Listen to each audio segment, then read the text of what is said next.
So thank you to the supporting organisations. It's fantastic to have some representatives here today. It's been very encouraging to see so much interest in this issue, and we're really privileged to be able to help you understand it better. We have a message from US CIRF Vice Chair Nuri Turkel, who was unable to attend today, and Mustafa from the Uyghur Human Rights Project will read it out for you. Thank you, Mustafa. Thank you, Susie. Good evening. Thank you for inviting me to participate in this event on behalf of the United States Commission on International Religious Freedom. My name is Nuri Turkel, and I currently serve as the Vice Chair of USCIRF. For those who are not familiar with USCIRF, it is a bipartisan, independent legislative branch agency that monitors religious freedom abroad and recommends US policies to advance freedom of religion and belief globally. This evening, I will join you all in condemning in the strongest terms the Chinese Communist Party government's genocidal campaign against the Uyghur people. Since 2017, the world has witnessed the CCP's systematic, ongoing, and egregious religious freedom and human rights abuses aimed at obliterating the distinct Uyghur ethno-religious identity from the face of the earth. As we all know, the CCP's genocidal campaign is comprehensive and multifaceted. It has detained, mistreated, and tortured millions of Uyghurs in concentration camps and has separated close to 900,000 Uyghur children from their parents. It enslaves Uyghurs for forced labor. It has systematically destroyed and desecrated Uyghur religious and cultural sites and actively infringes Uyghurs' freedom to worship. It uses invasive digital tools for mass surveillance and dispatches officials to live in Uyghur homes to monitor them. In addition, in recent years, there have been some experts' reports of the forced organ harvesting of Uyghurs that rightly should concern all of us. However, this human rights abuse remains an underreported topic. Therefore, I commend the International Coalition to End Transplant Abuse in China, or ETAC, for organizing this important seminar to shine more light on this issue so that the Uyghur community can become more aware of potential indicators of forced organ harvesting in the Uyghur region. Please accept my apologies that I was not able to attend and meet you all in person, but I greatly appreciate the opportunity to share these written remarks with you today. And thank you all for engaging in this worthwhile endeavor to improve religious freedom and human rights of the Uyghur people. Thank you.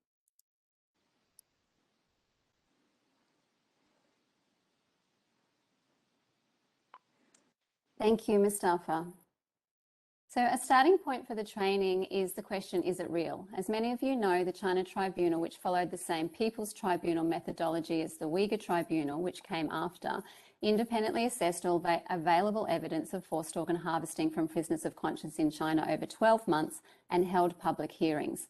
Some people think it's only focused on Falun Gong practitioners, the Buddhist Qigong practice, but it was in fact focused on organ harvesting from all groups. There were Uyghurs who testified to the China Tribunal, and whilst the evidence was limited at the time, the China Tribunal is still highly significant for your communities. I've put 3 of the main findings on the screen there in the blue boxes, which most of you would know by now. Even though the China Tribunal was not conclusive on Uyghurs and others in East Turkestan at the time, it's very important because they did find that prisoners of conscience have been killed for their organs on a significant scale. Uyghurs are prisoners of conscience, so at the very least, Uyghurs are at significant risk, and it is an urgent matter to act now to save Uyghur lives. The most recent significant international development after the Tribunal issued their judgment was a formal joint correspondence by 12 UN Special Rapporteurs and human rights experts confronting China about allegations of forced organ harvesting. So this is something that should be cited in all of your correspondence to government and all of your letters and advocacy. The reason is because for the special rapporteurs and experts to have issued this correspondence to China, they and the staff in each of their offices would have looked very carefully into the evidence and the China Tribunal judgment. If they thought that the evidence wasn't credible, they wouldn't issue a communication to a UN member state about such grave violations. So whilst there's diplomatic language within that correspondence, governments and others know that the fact that the correspondence was issued is really very important. This is also one for those human rights organisations who are not speaking out. The independent UN experts believe the evidence to be credible. Uyghurs are specifically mentioned in the correspondence, and 2 Uyghur case studies are included. This is just a picture of the letter, just to show you there that it is in fact a letter. It's often called a statement, but it is in fact a correspondence. It was mentioned to us by a QC who does international criminal work that this is the golden ticket, and that's why there's a little golden ticket emblem there, because it is something that should be mentioned at all times. So this is just a quote from the communication, where it is stating that there are credible indicators of forced organ harvesting. There's now a joint NGO letter urging UN experts to take further action, and a number of you have signed that letter, so thank you for that. Chinese government has responded, and their response was inadequate and misleading. So now, efforts are towards urging the UN special rapporteurs and experts to take further action. So I'll now hand over to Wendy and our other speakers to present on the evidence. Those presentations will be followed by comments from the panel on how to address questions from skeptics, some brief information on advocacy, and a Q&A. And if you have any questions during the presentation, please just jot them down, and you can raise them at the end in the Q&A by popping it into the chat, or you can ask the question yourself as well. We can give you the floor. Thank you, Wendy. Good morning, everyone, and thanks for your participation in this seminar. I just want to make a couple of introductory comments before we start on the lines of evidence. I think the first is to note how difficult it is to talk about forced organ harvesting.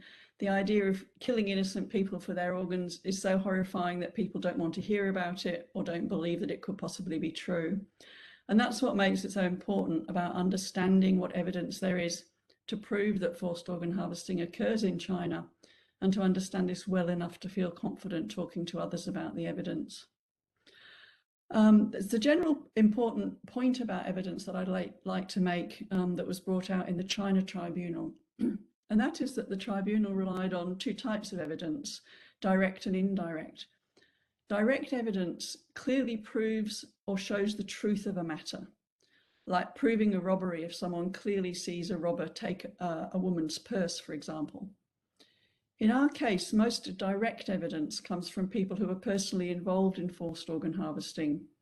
For example, the China Tribunal Witness 26 described being ordered to participate in forced organ harvesting in the 1990s from a prisoner who was still alive after his execution, and Enver Tohti has similar direct evidence. Published medical accounts of killing victims for their organs is also direct evidence. Direct evidence is the strongest and most compelling type of evidence, but it's hard to gather. It's hard to gather direct evidence about forced organ harvesting in China for 2 main reasons. The first is that organ harvesting takes place in secret in an operating theatre with limited access. The evidence is destroyed, including cremating the victims' remains and cleaning the theatre. And this makes it hard for people who are not involved to see what's going on. And of those who are involved, none will give evidence voluntarily. The victims are dead, so cannot speak.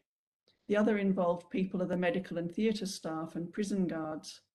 And they will not speak because if they do so, they will be implicating themselves in committing crimes, the crime of murder and organ trafficking. So anything they say could be used to prosecute them. But more importantly, forced organ harvesting is sanctioned by the Chinese government, which means the government supports it. And anyone speaking out against Chinese policy, written or unwritten, against the government is at risk of being imprisoned or worse and putting their families at risk. So there are these very strong reasons why we don't have a lot of direct evidence.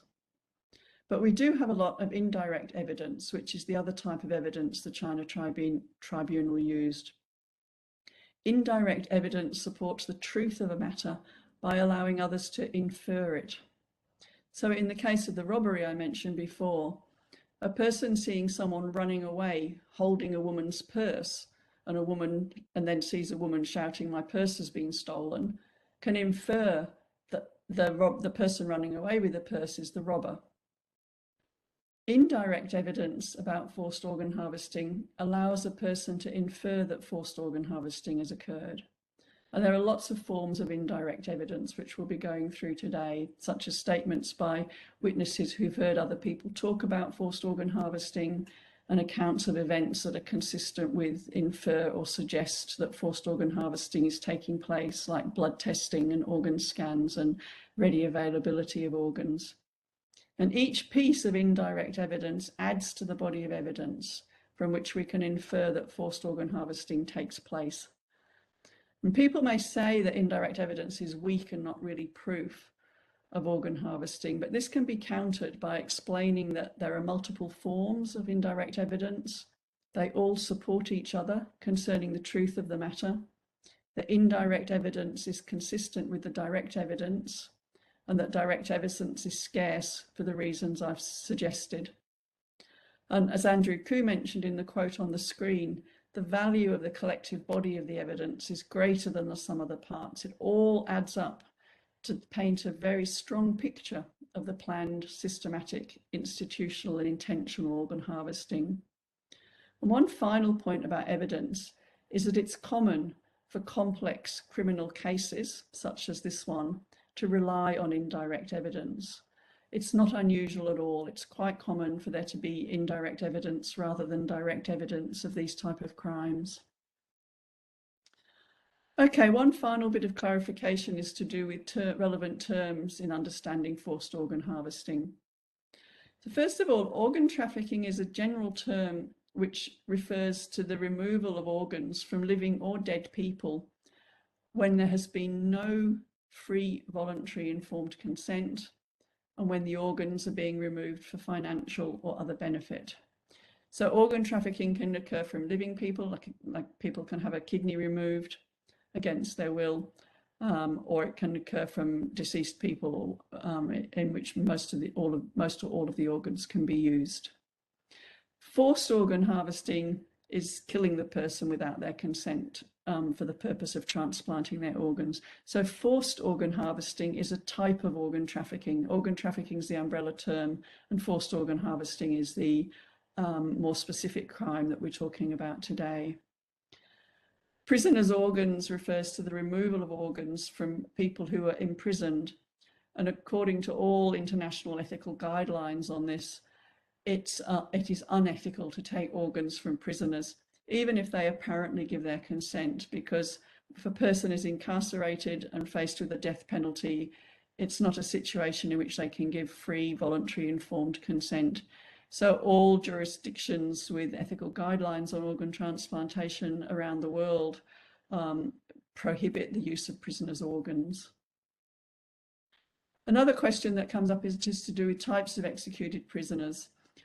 We're mainly concerned with the Uyghurs here, and also other prisoners of conscience like the Falun Gongs, Tibetans and House Christians, who have been imprisoned for their belief or opinions, and they are not people who have been charged with specific crimes in general. Other prisoners who are executed are convicted or criminal prisoners who have been imprisoned and sentenced to death on the basis of being found guilty of a crime by the Chinese criminal justice system. Of course, that system is quite corrupt, and there's no guarantee that people who are found criminals in that case necessarily are, but we're particularly concerned with the prisoners of conscience, the people like the Uyghurs in the camps who've just been rounded up with no crime committed or accused even. Blood tests are necessary for organ transplantation because a person whose organs are going to be used has to be checked to be clear of infections, and also to see what blood type and tissue type they are for cross-matching. And cross-matching is a test to find out whether the organ from the victim or donor will match the person who wants to have the organ implanted into them. As well as blood tests, organ scanning is a part of the preparation for organ transplantation or removal of organs from the victim. because these tests can check the health of the organs in a living person, and they include ultrasounds, x-rays, CAT scans, ECGs of the heart. And finally, I just want to mention waiting lists, which are lists of people who need a transplant. And in countries like Australia, the UK, Europe, people who need a transplant are put on a list to wait until somebody dies who's available to be a donor to them. And the waiting lists in Australia and other countries are well over 3 years for a kidney, 3 to 7 years for a kidney, and probably 5 to 9 or 10 months for a liver. But in China, as we'll see, the waiting list is weeks rather than months or years, which implies a very ready supply of organs. Okay, thanks. I'm going to start now with the first line of evidence, which is the history of using imprisoned people in China, and it shows how the current incarceration and forced organ harvesting from Uyghurs fits into a very systematic pattern. Now, China has a long history of using prisoners for medical purposes. For example, going back to 1940, 3 people who were described as counter-revolutionaries were killed on the orders of a Chinese Communist Party official, and their bodies were used for dissection. In 1962, the CCP started developing a policy to allow all death row prisoners to be treated according to national needs. That is, they or their bodies could be used as state resources. Organ harvesting from people called criminals started in the late 1970s. As transplant techniques improved through the 70s and 80s, the demand for organs increased, leading to the more systematic use of organs from prisoners. The desire for organs led to a change in execution practices, as the best organs come from people whose hearts are still beating. So instead of shooting prisoners in the head to kill them instantly, prisoners were shot in the right side of the chest so that they were still alive when their organs were removed. The first documented case of this happening is in 1978, when a school teacher, Zhong Haiyin, was sentenced to death, shot in the chest, and her organs removed. And Ethan Gutman reports in his book, The Slaughter, that some of the earliest instances of forced organ harvesting occurred in East Turkistan with Uyghur victims. In 1984, a regulation was passed that officially allowed the use of executed prisoners' organs. And despite Chinese government claims about reform, this regulation has not been rescinded. Forced organ harvesting came to the attention of the international charity Human Rights Watch in 1994.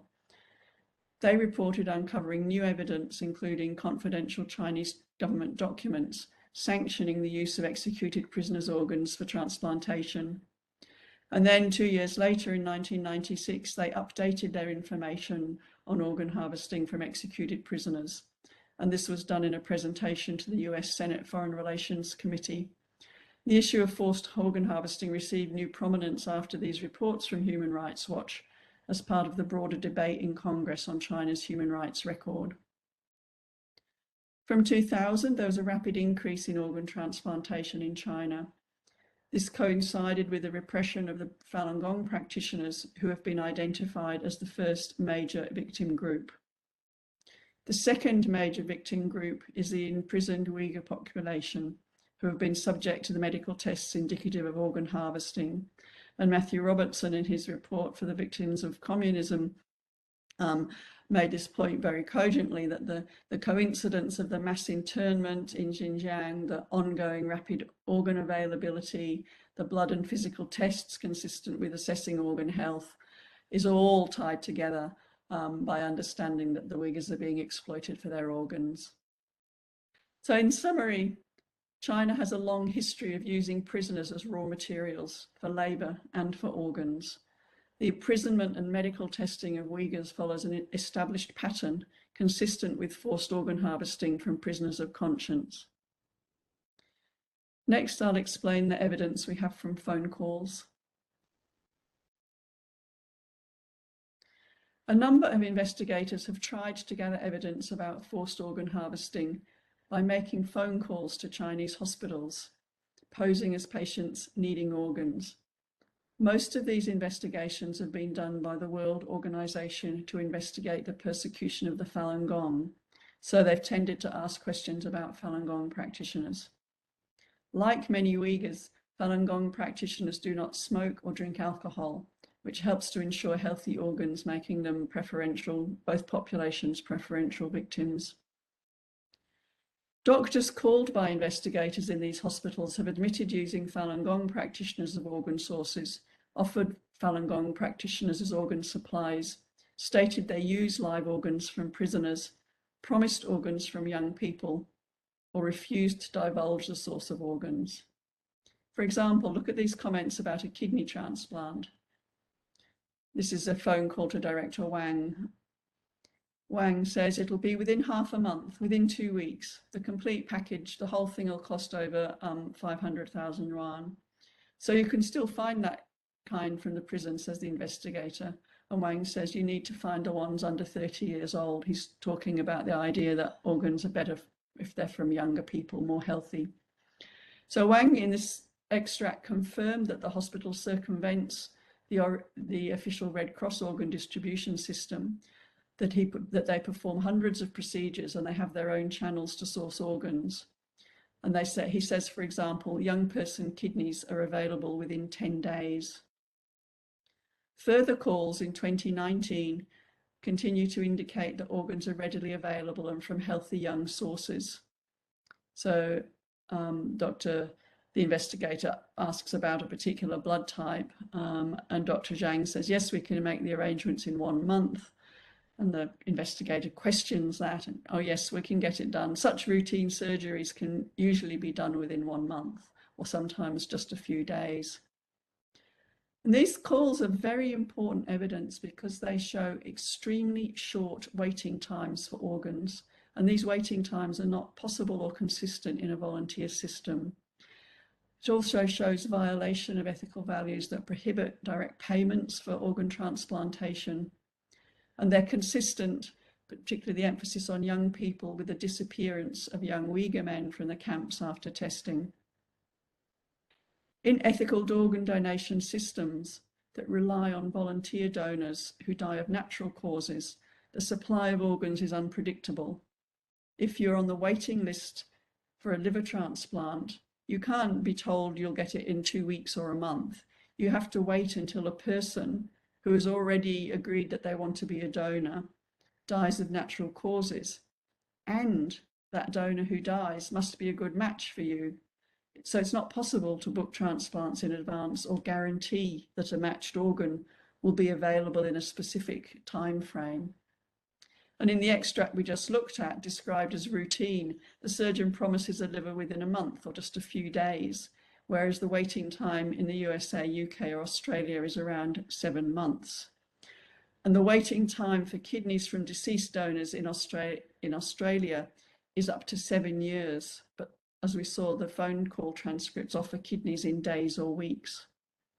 So this is indirect evidence, but it shows that there's a pool, or from it we can infer that there's a pool of prisoners who can be killed on demand to provide organs to paying customers or patients. The organs can be guaranteed because the prisoners who are in ready supply can be cross-matched to the paying customer, and the customer does not need to wait for a volunteer to die who matches with them to get an organ. Thank you.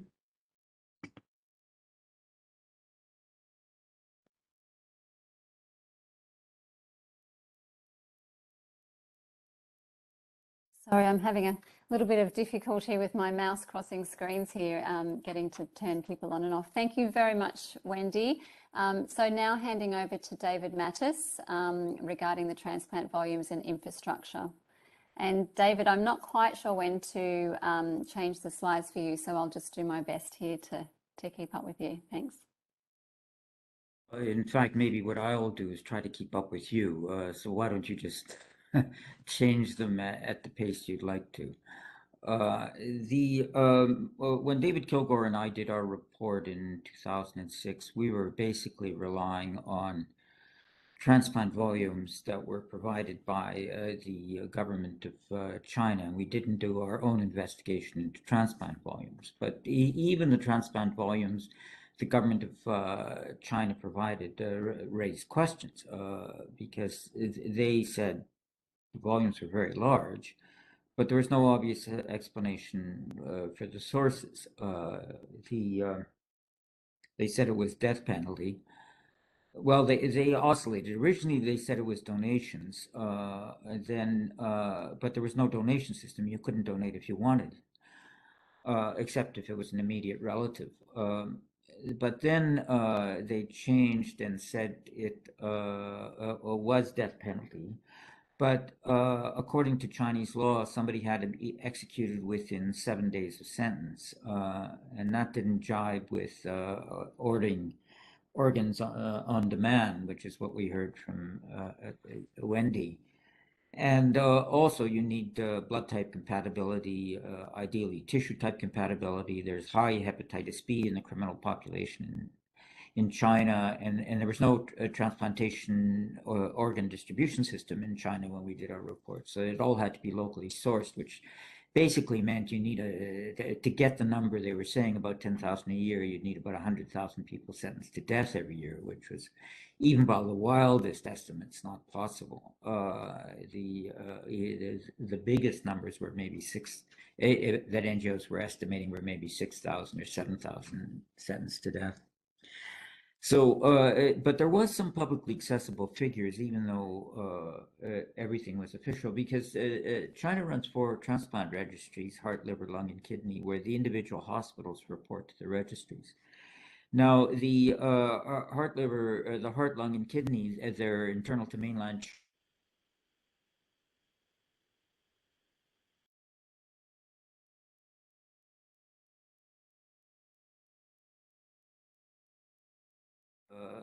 as soon as well, not immediately, but like about a year after the Falun Gong persecutions and the repression started, the liver volumes went way up, and the others were, at least according to the Chinese government, commensurate, although we didn't get the accurate data we got from the liver transplant registry.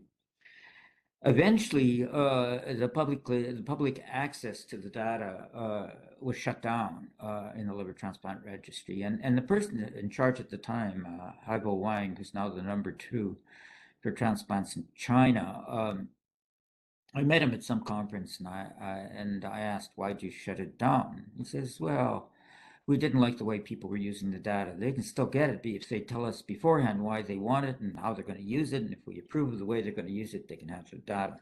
So that really wasn't much of an answer. So what we were left with was just the official Chinese figures, which was 10,000 a year after year, and round numbers without sourcing. And occasionally they would attend a conference where somebody, Wang Jiefu or somebody else would give more detailed figures, but there was no verifiability. So eventually we decided, Ethan Gutman, who you hear from later, he produced a book on this issue, and then the 3 of us, David Kilgore, myself, and Ethan Gutman, decided, nothing else the Chinese government tells us is real. Why would the numbers be real? Let's see if we can figure it out for ourselves.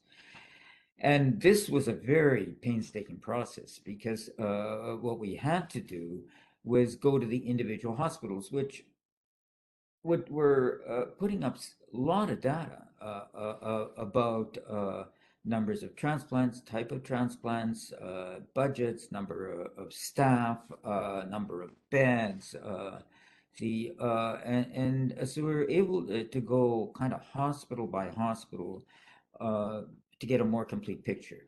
Now, there were about 1,000 hospitals doing transplants in China, and we couldn't do 1,000 hospitals.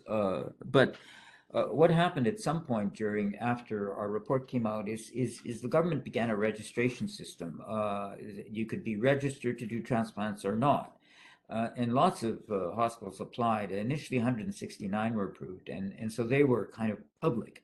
And they would have public websites. The others were more undercover, at least not as visible to us. They didn't once they were not approved, many of them continued to do transplants, but they didn't want to talk about it on their websites since they were not approved to do it officially. So we basically focused on the 169, and we could see what their volumes were. And it took us just a few hospitals to see that the volumes were way above 10,000. Eventually, and we could see the numbers rising over time.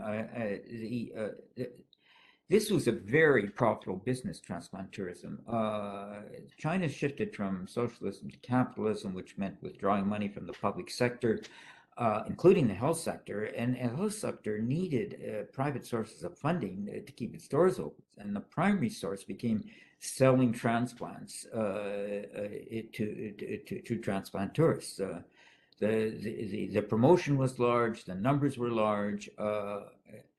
Another thing we looked at is rejection drugs, the sales of that. China developed its own anti-rejection drug system. They were, of course, importing a lot too. And what we did, and Wendy was talking about direct and indirect evidence. So what we did was put together as much evidence as we could, direct and indirect, about transplant volumes. We had actual transplant volumes from a lot of hospitals, but we counter-checked it because, or cross-referenced it because the Chinese system was partly cover-up and partly touting, because I mean they were trying to sell the product to customers abroad, so they it couldn't be completely undercover. But the question was how much of it was promotional and how much of it was real. So we're checking what they said was volumes against what they said was bed counts, what they said was staff, and you could see, I mean, these huge complexes, new, recently built, focusing on transplants, which meant that from their point of view, they had an inexhaustible supply of organs.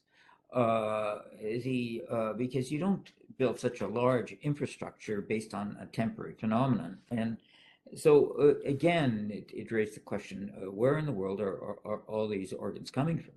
I mean, if you needed 100,000 people sentenced to death for 10,000 organs a year, you're going to need 1 million people sentenced to death for 100,000 organs a year. And obviously that wasn't happening. The obvious explanation for all the various reasons we've heard from Wendy was the prisoners of conscience, which were demonized, expendable, everywhere, huge numbers, and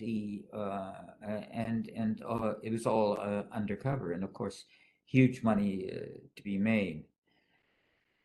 So now in terms of our report, of course, it's posted, the update. It's 700 pages. It's 2,400 footnotes. I mean, I have read it. Well, I of course contributed to writing it, so I have read it several times. But I don't necessarily, even though I've done that, and it's got a lot of valuable data, I don't feel that every one of you has to do that. But I think you'd get an idea of what's going on by just going through a few of the hospitals out of the many that we went through to see the kind of analysis we went through to get the figures that we did. So maybe I'll stop there. Thank you, David. That's really helpful. I'll just hand over to Matthew Robertson, and he's going to just say a few words about one of the examples and then continue on to other evidence. Okay, so I think we're looking at Tianjin first here. And actually on that slide that was just there, Tianjin is one of the hospitals. Can you go back one sec, Susie?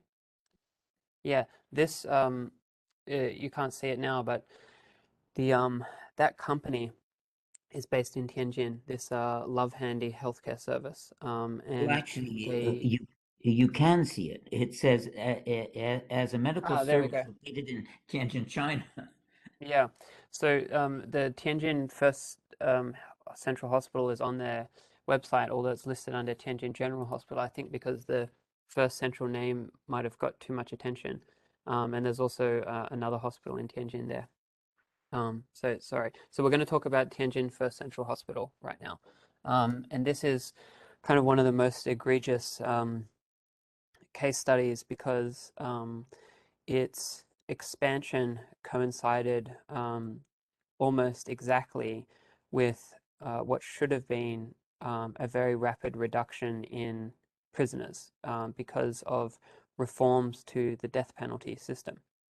So we have to remember that China has said all along that, beginning in 2005, that all along, all of the organs were from death penalty prisoners. And since the year 2000, the number of death penalty prisoners executed annually was decreasing. And in particular, in 2007, it decreased dramatically because there was a change in procedure by the Supreme People's Court where all death penalty executions needed to be centrally reviewed. So it was no longer the case that a provincial high court could simply sign off on a death penalty sentence given by a lower level court. And this was a really important change for the Chinese judicial system. And there's a vast literature on exactly just this reform.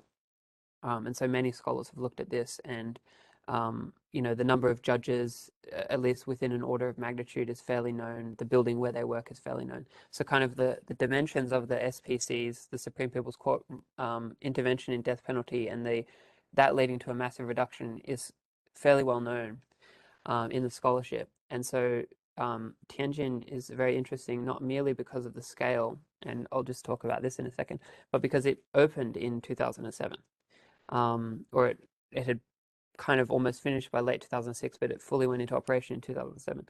So this is the exact year that there's supposed to be a dearth of death penalty prisoners. So that makes it a very interesting case study because it really highlights the question of where on earth these organs are coming from. So the number of beds that were said to be available in the transplant building that they built, which is, if you see the picture, there's the kind of odd-shaped hospital. It's over to the right. It's that whole building with the bridge that goes through it. Okay, interesting. So they've said, there are a bunch of different places where you can find information about their bed count. But if you combine the number of beds they said they had with the utilization rate that they said they had, combined with the waiting time that they said, then you quickly get to thousands of transplants a year. And we don't know these exact numbers, but you can just plug in different versions of them. For example, you can say, well, if they say there were 500 beds, and if it was a 1 month waiting time, then that's 5,000 a year, if they're at 100%. And then you just tweak those parameters. So they said in some cases they were over 100%. So they have like a overflow area. They have a hotel for people to recuperate and so on. So these are the most minimum numbers, but their bed rate exceeded 100%, and it was over 700 in later years. So that's just an idea of the scale of just one hospital, although it was the largest in Asia, but also the very problematic timing for such a massive expansion in transplant volume. Were there more slides, Susie, or was that all? Okay, great.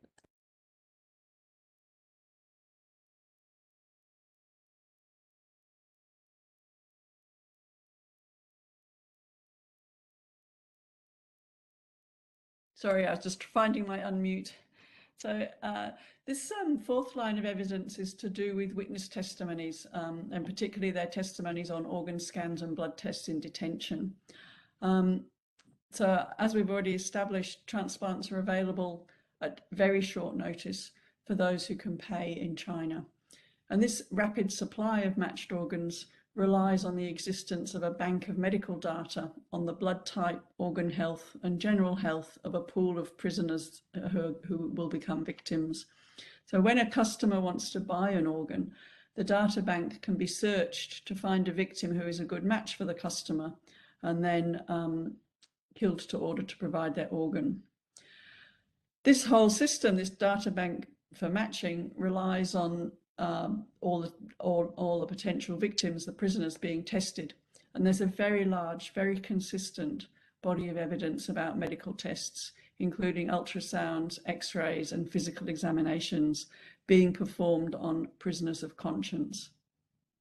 The prisoners do not consent to the tests. No reason is provided for the tests.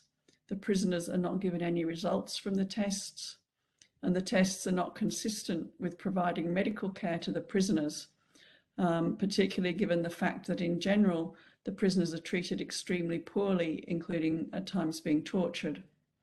And it is only the prisoners of conscience, including the Uyghurs, the Falun Gong practitioners, Tibetans, and house Christians who are tested. Other prisoners are not tested. So since 2006, there have been multiple accounts from Falun Gong practitioners of being subjected to these tests without consent. And more recently, there's a large and growing body of evidence from Uyghur people who have been imprisoned but subsequently released, who have described identical tests. For example, Gulbahar Jalilova was held in the number 3 prison in Urumqi, and then in the number 2 detention center, and then in the women's prison. And she describes being stripped naked for a medical examination, having to forcibly give a blood sample and a urine sample, and then a week later being taken to a place with medical equipment, being examined, and blood samples taken and ultrasounds tested. Similarly, another prisoner, a male this time, Omi Bikal, who was held in Karmay City Prison and re-education camp, describes, next one, thanks Susie, describes a similar experience of unexplained medical tests involving blood and urine, as well as an ultrasound of his kidneys. And he very specifically applies the ultrasound, applying the cold gel to check his kidneys. It would have checked his liver as well, the structure of his liver. And then an ECG for his heart and lung tests. And after examining this evidence from witnesses, the China Tribunal concluded that people were being tested because they were members of these victim groups, the Uyghurs or the Falun Gong practitioners. The China Tribunal very definitely concluded that the tests were not for the benefit of the prisoners, and they were not for other reasons like trying to control infection in prisons, because if that was the case, everybody would be tested, not just the selected populations. So these testimonies about medical tests in prisons, as I said, which there's a growing number now, are more indirect evidence of forced organ harvesting. But the nature of the testing, including tests that are essential for matching people for organ transplantation, the blood tests and the ultrasounds, they're highly suggestive of assessing organ health. There's no other plausible explanation for these tests. So prima facie, they're very strong indirect evidence that particular groups, particularly Uyghurs and Falun Gong practitioners, have been systematically tested, and that this makes possible the storage of their data so that then they can be selected to match potential paying customers. Thank you.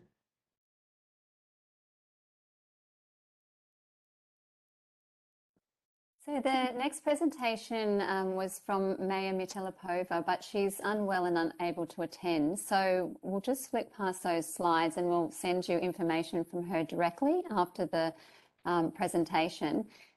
She testified to the China Tribunal about DNA sequencing and how the link between DNA sequencing and organ testing for organ matching.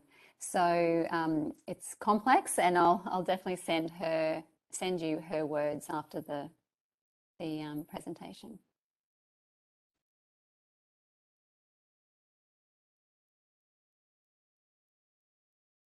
And Matthew, thank you. Okay, so this gets into what's going on at present, because in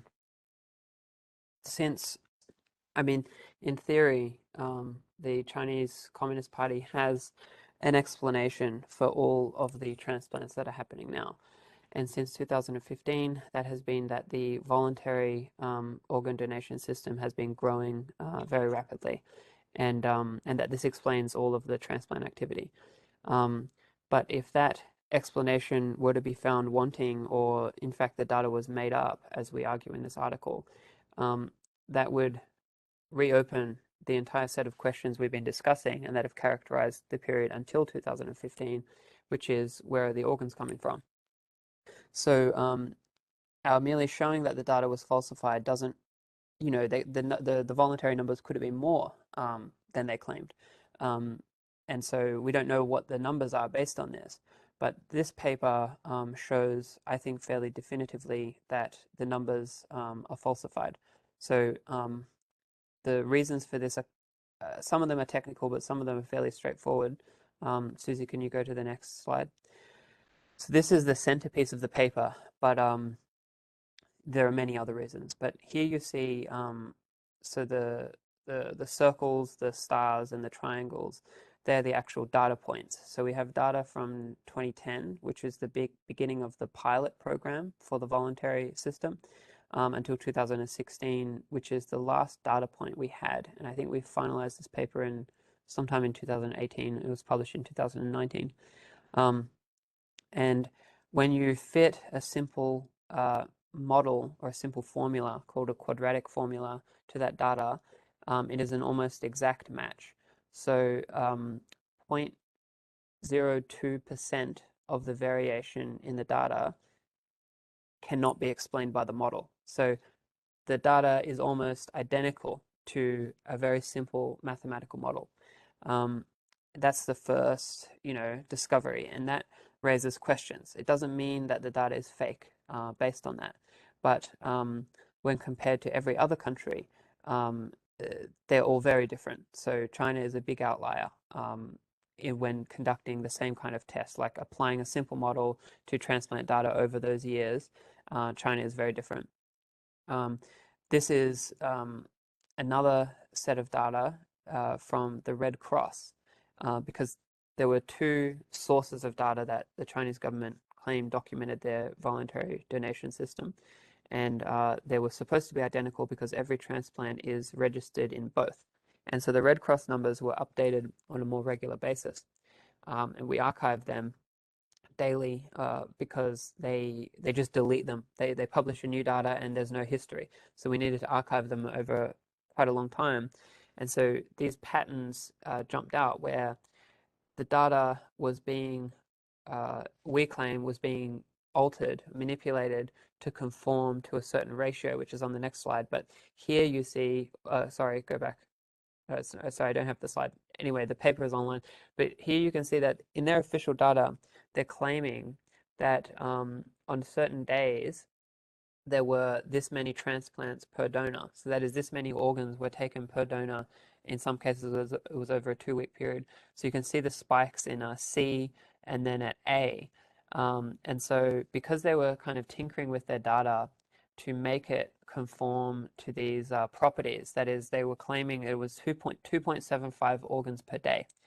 And you can see that they're on the dotted line. So they're always along that most of the time, except when they deviate from it because someone's not updating the data as carefully as they should, they kind of overcorrect and they end up putting these obviously fake numbers in their official data set.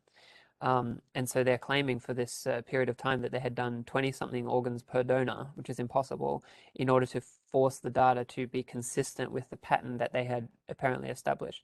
So there were 4 cases like this where the data was impossible. And we were only able to do this because we had been capturing it. Actually, Sophia Fung did that. She's amazing. She logged in regularly and did that. I did some of it. We have it now automatically doing it. I have a script that runs every day and just does it. So we caught that, and there were a lot of other indicators. This is another one where the number of registered volunteers, that is, people who have agreed to donate their organs if they're in a car accident or they become, eligible donors, that exhibited suspicious patterns. It's not as obvious that this is entirely fabricated, but it is suspicious that at the end of the year, on 2 occasions, they, jack that number up very quickly, whereas throughout the rest of the year, it was updated on a piecemeal basis. There are some potentially legitimate explanations for it, but when combined with all the other data fabrications and the kind of the pattern by which these local numbers were reported up, it starts to look very suspicious.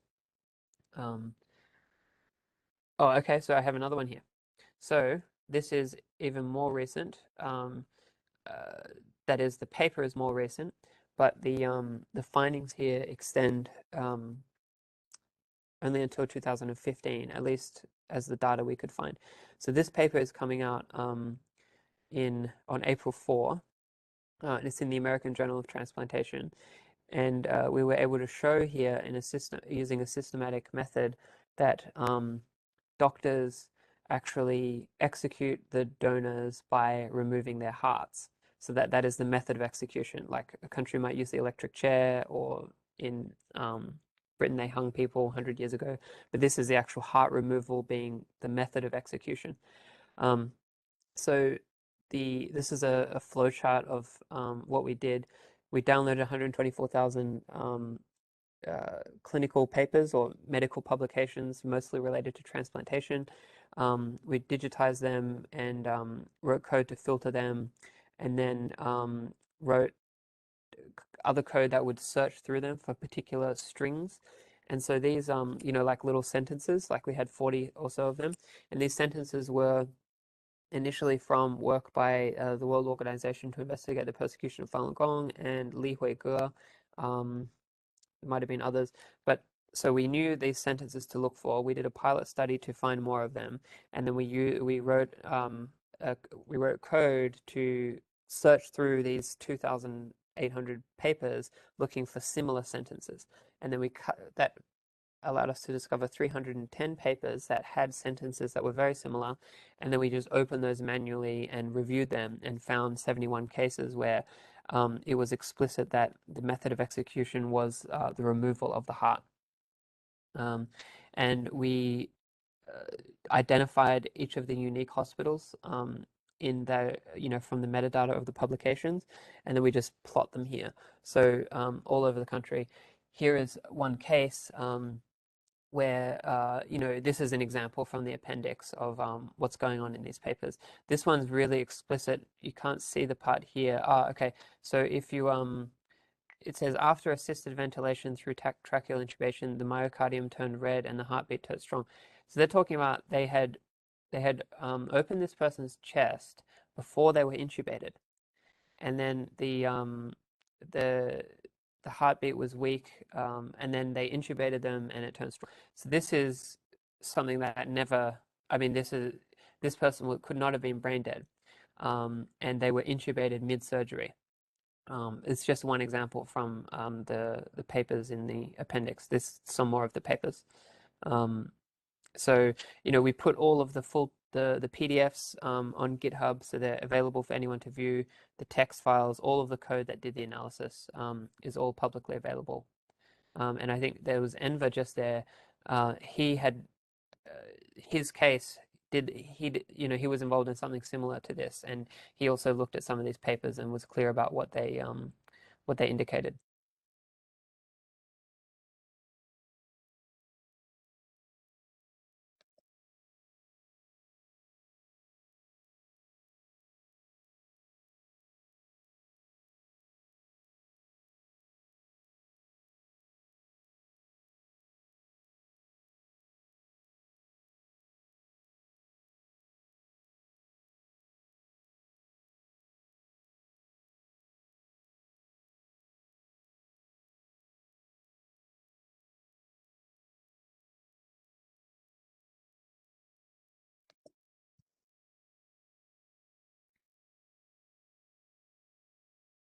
Can I just check if you can hear Enver?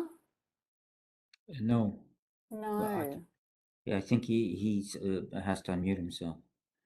It's a video presentation that he did because he's in the UK, and he'll be presenting on Friday. But when I tested it, I could get sound. So I'm a little bit unsure as to how to get sound. I'm just going to try one more thing, and if I can't, then what I will do is I will send you this video so that you can hear it from Enver afterwards. Worst case, Susie, could you play it on your computer speakers and then put it through the mic? So, that's not ideal, but I don't know if that would work at a pinch. That's possible. Let me try here.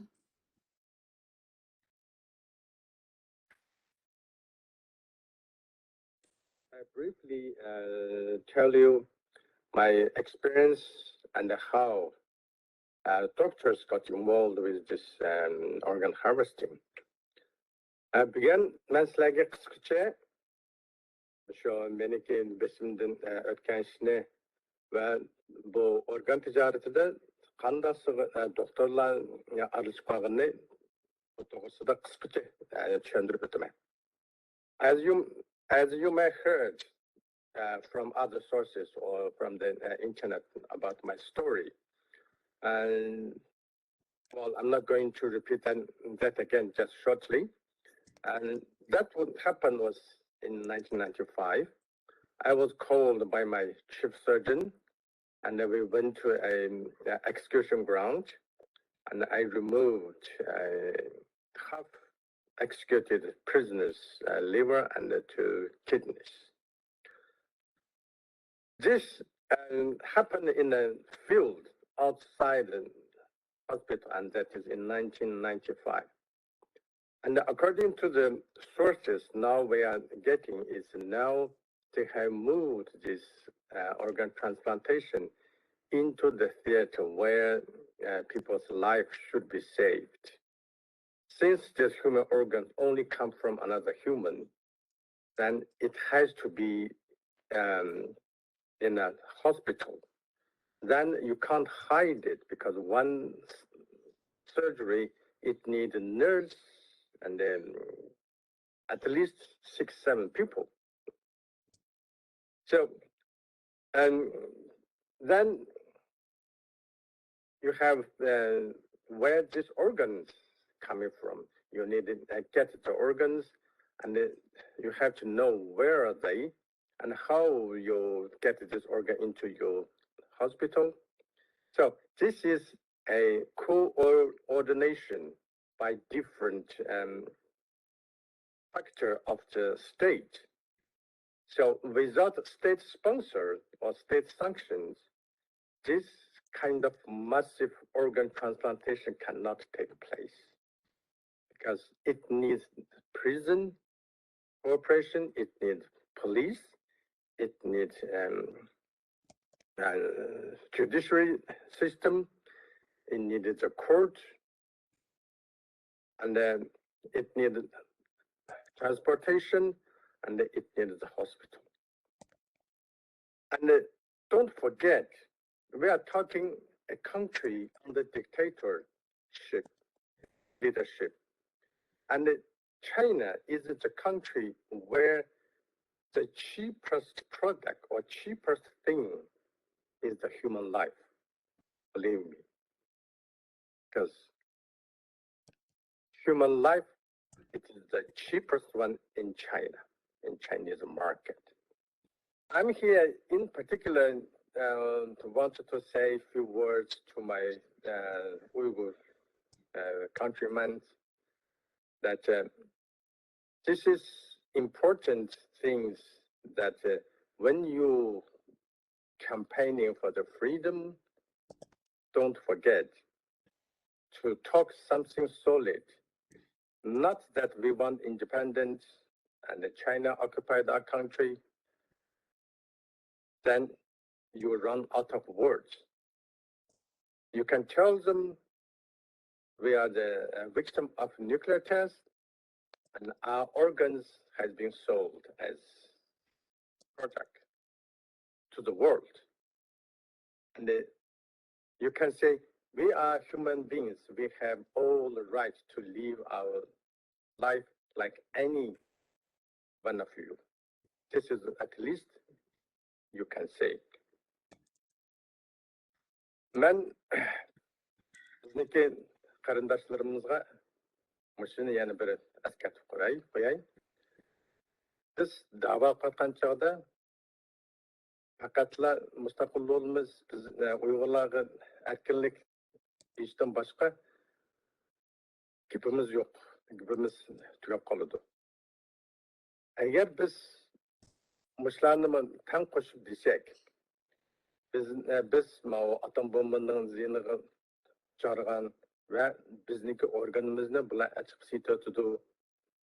Bizmi inson, bizmi boshqa har qanday bir insonga o'xshash bu dunyoda erkin yashash haqqimiz bor deb mushta narsalarni tang ichiga qo'shib qo'ysak u chog'da bizniki so'zimiz tig'indimi kuchli bo'ldi.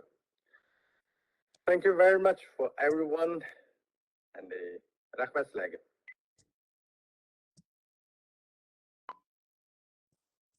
I'm going to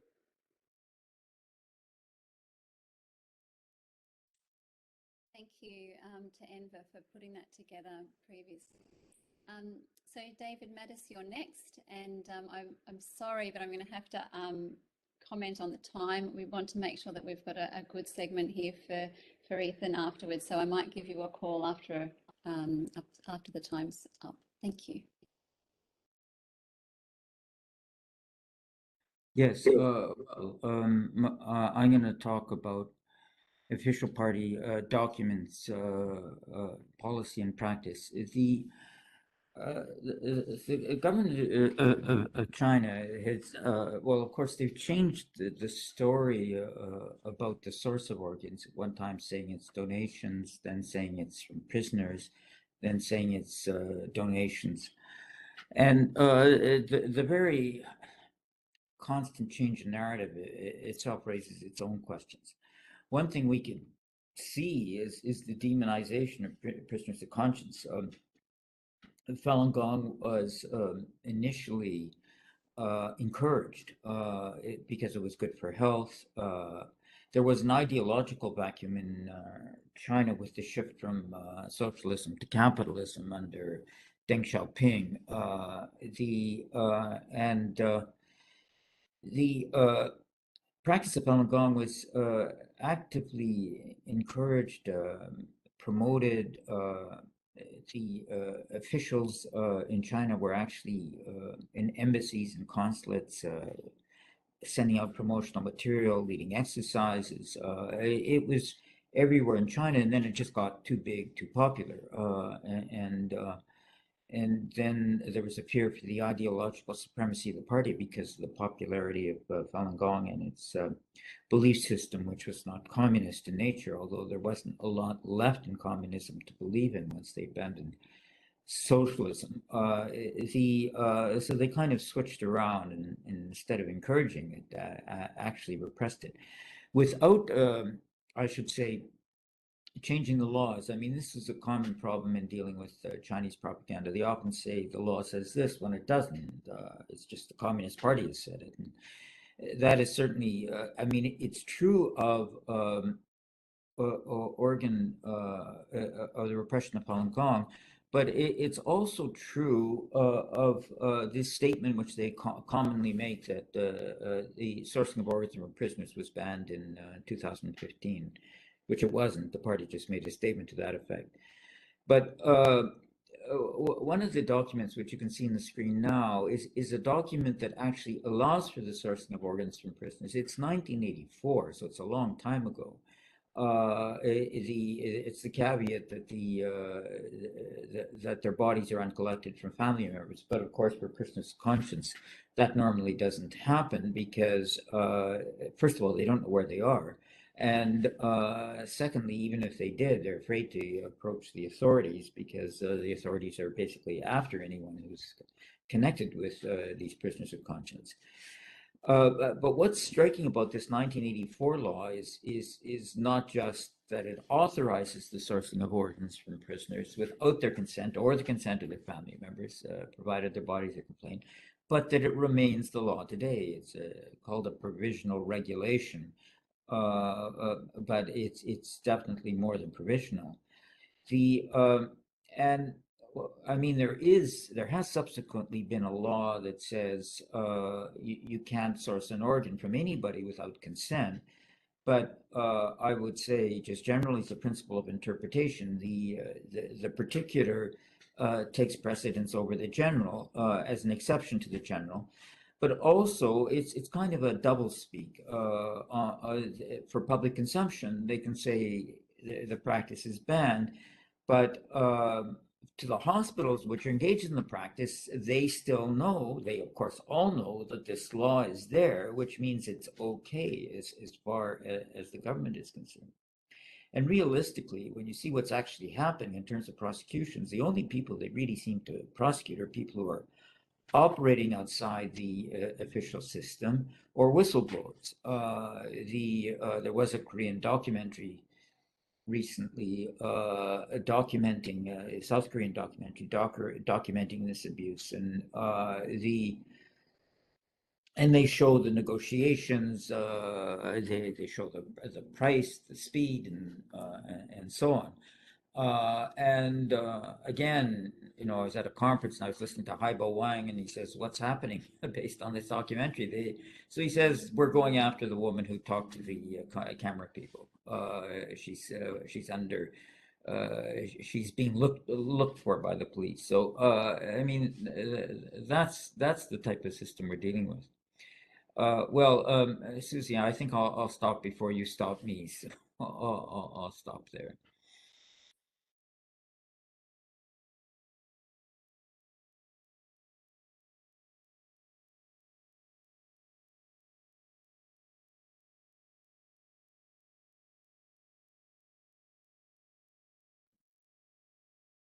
Do I go ahead? Yes, sorry, Ethan. I'm having trouble switching my microphone because I've got a PowerPoint running on the screen. So yes, if anyone hears a big gap in time, just jump in. I can't seem to get it to click at times. Thanks. Okay. So my time is very limited here, and I want to focus in on recent evidence that I think is evidence you can use that has been established or confirmed by my own field research. However, so I'm going to do three things. I'm going to provide a very brief timeline of the transplant abuse issue, because that, as a writer, that's what I do, is I put together narratives. And these are the things that I think are the most important. Secondly, I'm going to focus in on one case study, which is the Oxu and the Green Lanes, as the organ harvesting cluster, I call it. Third, I'm going to give you estimates that are culled from my recent refugee testimony, mostly in Kazakhstan, but also in Kyrgyzstan and to some extent in Tajikistan, to provide the scale of the Chinese Communist Party's mass murder of Uyghurs. Here's what we know, and I'm not going to have slides for this. I'm just going to go through it very briefly. Late 1980s, Chinese organ harvesting of executed prisoners becomes routine. 1994, there's the first report of live organ harvesting in the Urumqi area of Xinjiang from Nijat, a Uyghur security guard. In 1995, Dr. Enver Tohti is ordered to extract kidneys and a liver from a live prisoner in the Western Mountain execution ground near Urumqi. 1997, following the Gulja massacre, Uyghur political and religious prisoners are harvested on a small scale in Gulja and Urumqi on behalf of high-ranking Chinese Communist Party cadres. 1999, the Falun Gong persecution begins. 2001, with approximately 2 million Falun Gong, that's my estimate in China, Falun Gong prisoners are singled out for what I call retail organs only examinations, examinations which really go after liver and kidneys and to some extent the heart and lungs. 2002, wait time for foreign organ tourists is reported to be 2 weeks or less in many cases. 2003, incarcerated Tibetans and house Christians receive retail organs only examinations. 2007, Chinese medical establishment claims they're performing 10,000 transplants a year. 2012, individual Chinese hospital numbers, David went into this earlier, revealed that China is actually performing at a minimum 60,000 transplants per year. 2014, Chinese police enter Falun Gong homes to take blood and DNA samples, literally cheek swabs, compatible with tissue typing and cross-matching. 2016, Beijing forces 10 million Uyghurs to give blood samples, compatible blood samples. That's important. Not actually flat out, no, very few people report at that point. Compatible with tissue typing and again, cross-matching. Han Chinese are exempt from these medical tests, even though they're about half of the population. A few of my camp refugees did mention a dedicated DNA test, but it was very rare. None of my witnesses, however, reported receiving any follow-up medical treatment.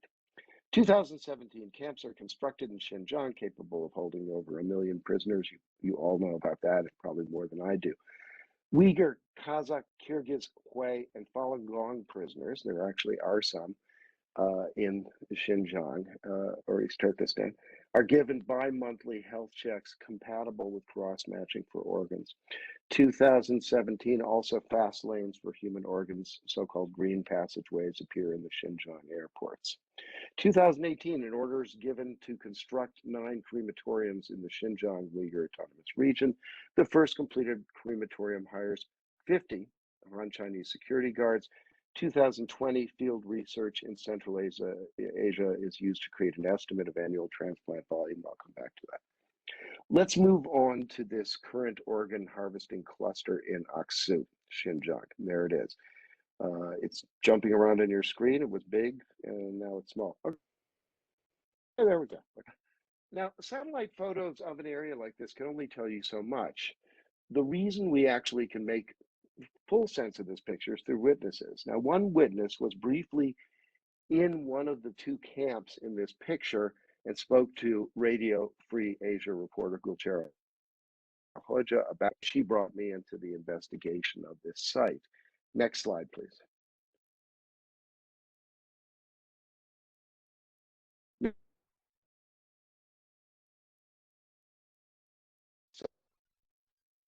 Next, identify. There's 2 re-education camps. One is for 16,000 people and one is for 33,000 people. These are approximate numbers. We have a hospital, Oxu Infection Hospital, built into Camp 33. A kilometer away, we have, to the north, a large crematorium. Next slide, please.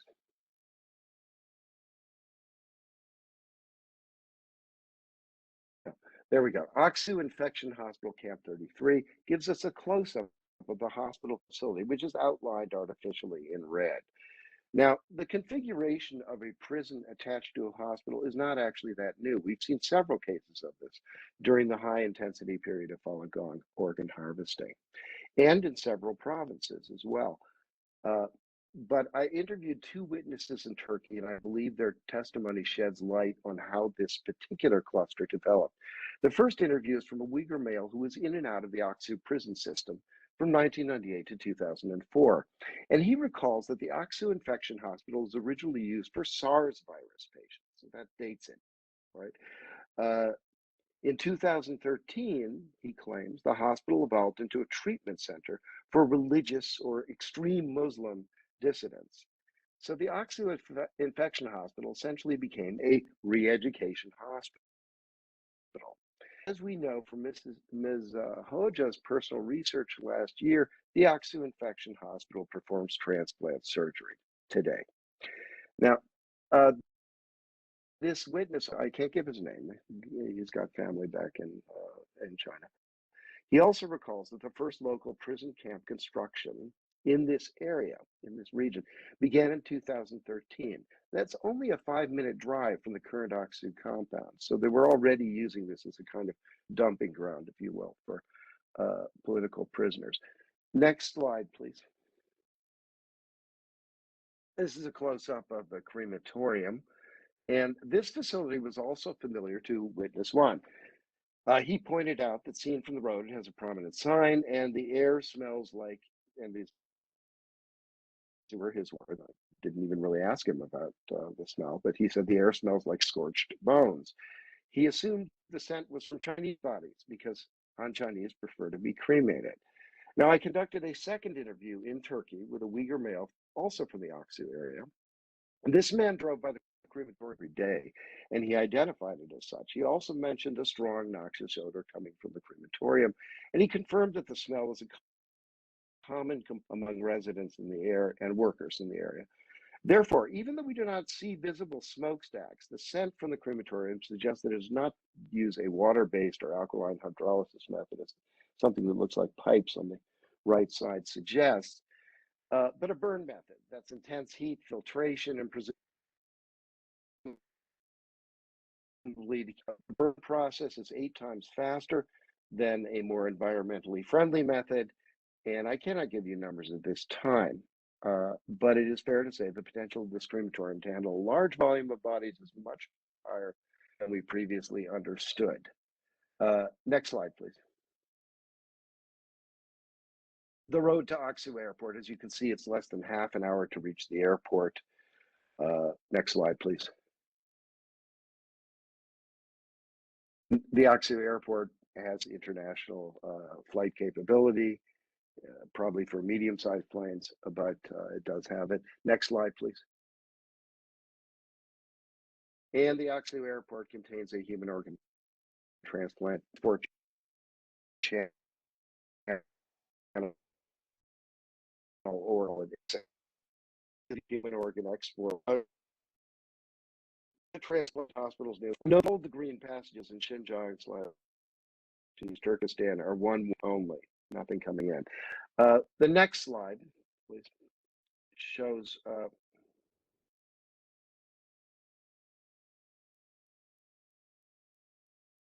this shows what I did. Not too far from Shanghai, has a big brother relationship with the Oxu Infection Hospital. And beginning in 2017, First Hospital liver transplants increased by 90%, while kidney transplants increased by over 200%. Next slide, please. Oh dear, that's right. That's going to be a little out of order. We're going to go next slide, please, because we're a little out of order here. So we're going to do. I might want this slide, please. Next slide, please. Good, there it is. On March 1st, 2020, First Hospital successfully performed, wait a minute, go back. Go back, please. First, no, yeah, there we go. First Hospital successfully performed the first double lung transplant on a COVID patient. This was Wuxi People's Hospital also tried to do this. Not clear first, but this was an advertisement for the health crisis or pandemic first. Now, if you go back a slide, please. Back slide, please. Yes, First Hospital. No.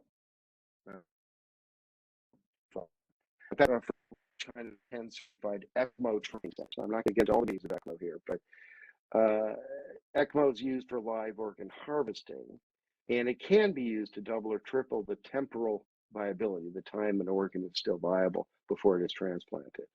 Now, let me move on to that. I want to go to what the scale is of this, which is maybe the most useful for people in this who are listening. One witness is on the next slide. I'm not sure if it's the next slide, but I want to look at Saurigol. Okay. Thank you. Good. Okay, Saurigol. And her husband talking, and that's when I took the picture. And that went on for a lot. But the point is, when Saurigol Sarpe was teaching Chinese in camp, she was a Chinese teacher. She had access to a makeshift faculty lounge, and following a camp-wide health check, they held them every 2 to 3 months. A list with the health results would come back a couple of days later, and in this faculty lounge, they kind of put the results up on the 3 of the names was pink check marks, maybe 3 or 4 of the names. And these were the people who would actually disappear in the middle of the night over the next 10 days. And I asked her why that would happen. And she said, organ harvesting. Now, several other camp refugees, I can't show them as they have a family in the camps, gave me supporting evidence. A few days after the blood test, these were people who were not Chinese teachers. They were just inmates, if you like. After the blood test, the guards would tell several of the prisoners to wear a pink or orange vest in some cases, or the guards would affix a colored plastic bracelet to the people who had been selected. Next slide, please. Now, to generate numbers, we needed a larger witness sample size, and I'm starting to run out of time here, so let me summarize this. There are 2 kinds of people the largest number of witnesses is in Kazakhstan by far. Now that's recently been decreased, and a lot of them have been sent back. So a lot of the people, even in a lot of the people I spoke to, I only have recordings for, and they are probably we'll never hear from them again following the troubles in Kazakhstan. But this was very consistent from witness to witness. There are two kinds of people who leave the camp. The first are young people; they're about 18 years old. The announcement that they're graduating is usually made during lunch. They're going to be exploited for their labor at a factory out east, usually. Sometimes just picking cotton locally, but usually out east. The second group is aged between 25 to 35 years old. In fact, the average age is usually 28 or 29, the exact stage of physical development that the Chinese medical establishment has indicated they prefer for organ harvesting.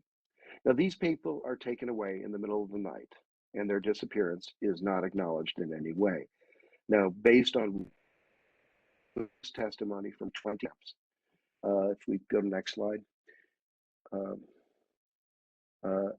you can see from you'll be able to see from the pictures how different the age groups are. That's actually Sarakshand and Beksat from Atajura group, which really no longer exists. There's a good one.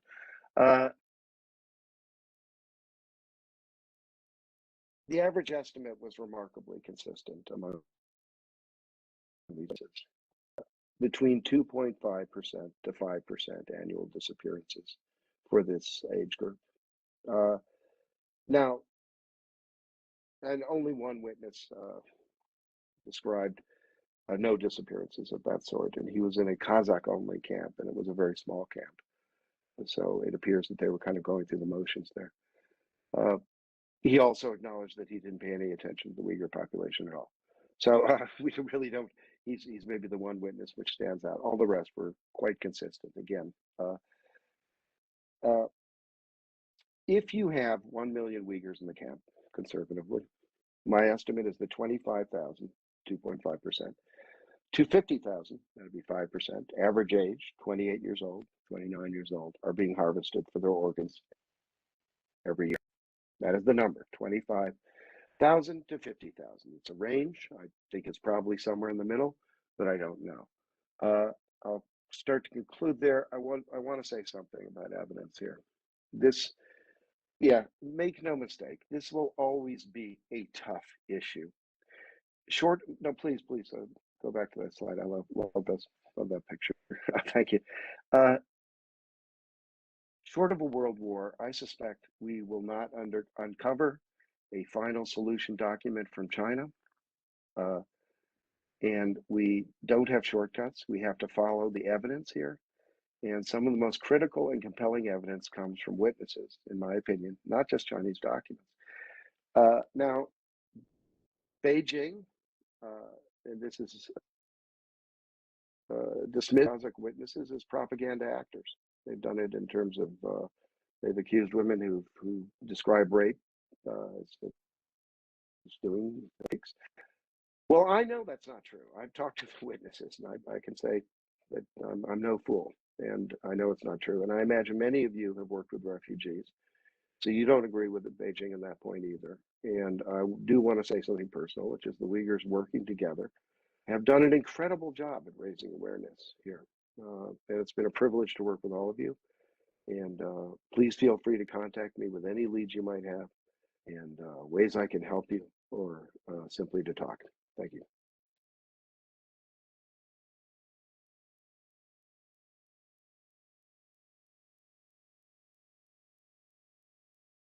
Thank you, Ethan.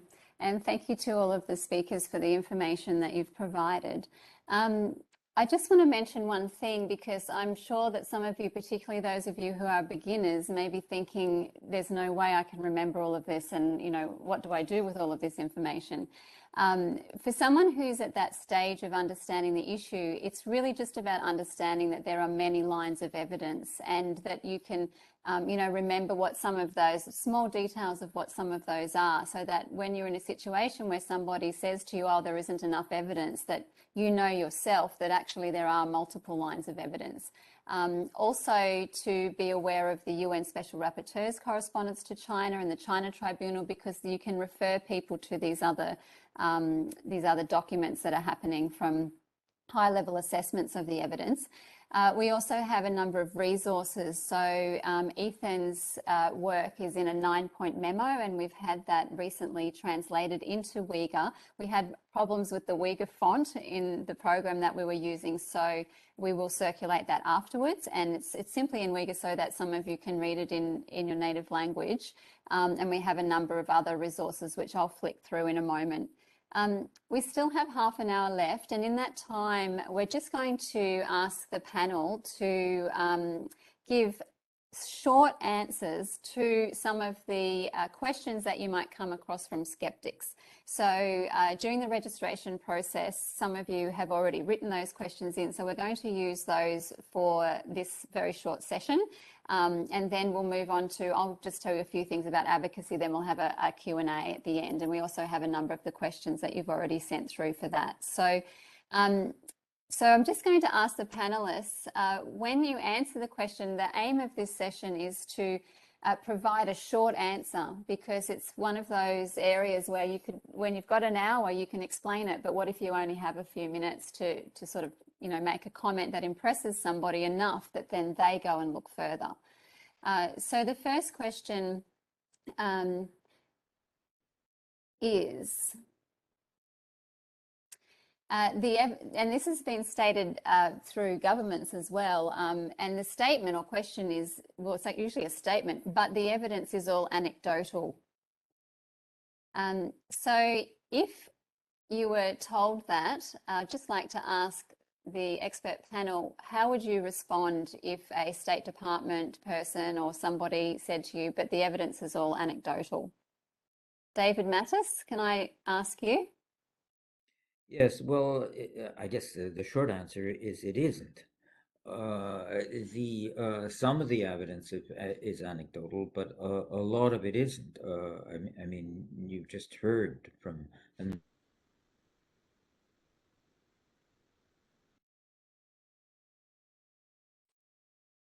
David just froze there for me. I can't hear you, David. Sorry? You've come back on. You just froze for a minute there. Okay. So Matthew Robertson talks about quadratic equations. I mean, that's not an anecdote. That's an analysis of the numbers.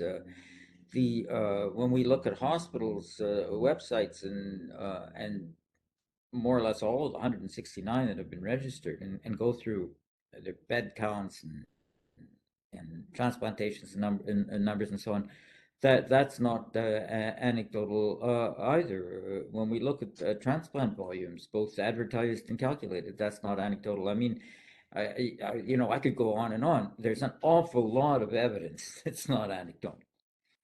Thanks, David. The next one is, but there's not much reporting about this. So, therefore it mustn't be a real issue, or it mustn't be real. So this was one that was sent through. Would someone like to give a comment of how that you could respond to that? Ethan?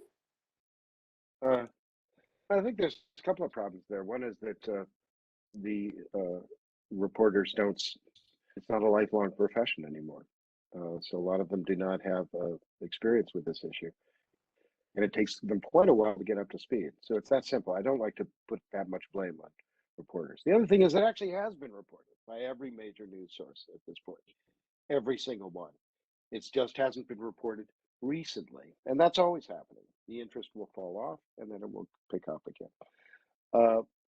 But I think the important thing about journalists is that they do have to maintain, or until recently, they still had a chance to kind of maintain good relations with the Chinese Communist Party. And, to talk about this issue was, it was like talking to the Germans about the Jewish problem. You just wasn't somewhere you wanted to go. and I can say that it's absolutely true. So I think it's been very, very difficult for them. And in fact, one reporter who did write about this for the New York Times and broke that barrier, which was one of the hardest sound barriers we've ever seen, pretty much left the New York Times right after writing those articles. Thanks, Ethan. We can send through some links to, we'll be sending through resources after this. We'll send through the slide presentation and a video of the presentations as well, and resources of anything that's been mentioned. Isn't this something made up by the Falun Gong and Uyghur communities to get back against the Chinese government?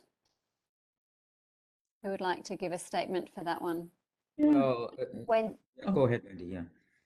Yeah, I mean, that just seems like a ridiculous repetition of Chinese propaganda, because it's such, as I mentioned at the beginning, it's such a horrific act. It's so hard to believe, even when you've got all this evidence, that if you were trying to make up a story about the Chinese government, you'd make up a much more plausible one.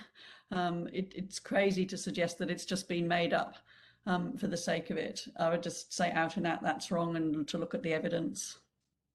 Thanks, Wendy. Can I Dave, just add something on that very quickly? I just wanted to say that it is really interesting. I'm sure David could make the same point, that the most skeptical questions that I hear regarding Chinese organ harvesting are questions that were actually asked in some form when the Holocaust was ongoing, and it was just the Holocaust was at the level of a rumor. And that doesn't make this the Holocaust, but it does mean that human nature has a simple aversion to horror, and that may be at play. Thank you. Thanks, Ethan.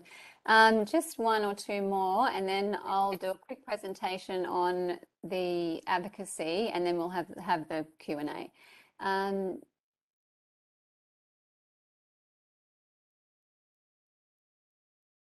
These are quite similar. There's not enough evidence, or most claims are based on speculation. We've just sort of had a bit of an answer about that one.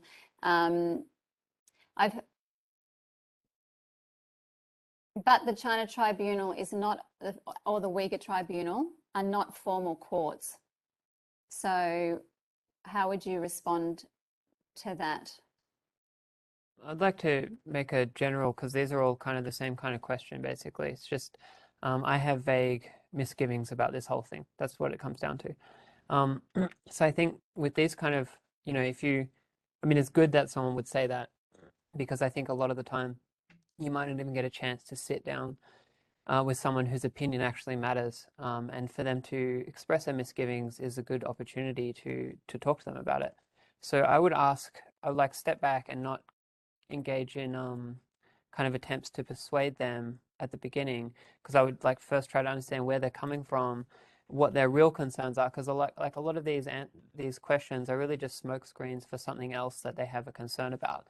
So I would try to draw them out and ask them, what they know, what they've heard, what their understanding is, how they feel about the topic, and then you are trying to establish some kind of common ground with them, and then I would basically, because this entire thing is a rhetorical exercise, I think your goal should be to shift the burden of proof, or think of their way of thinking about the burden of proof, because at the moment they're thinking, well, the advocates haven't proven it, and that's never going to be like a successful basis for this. You really just have to get them to agree that, do you trust the Chinese Communist Party?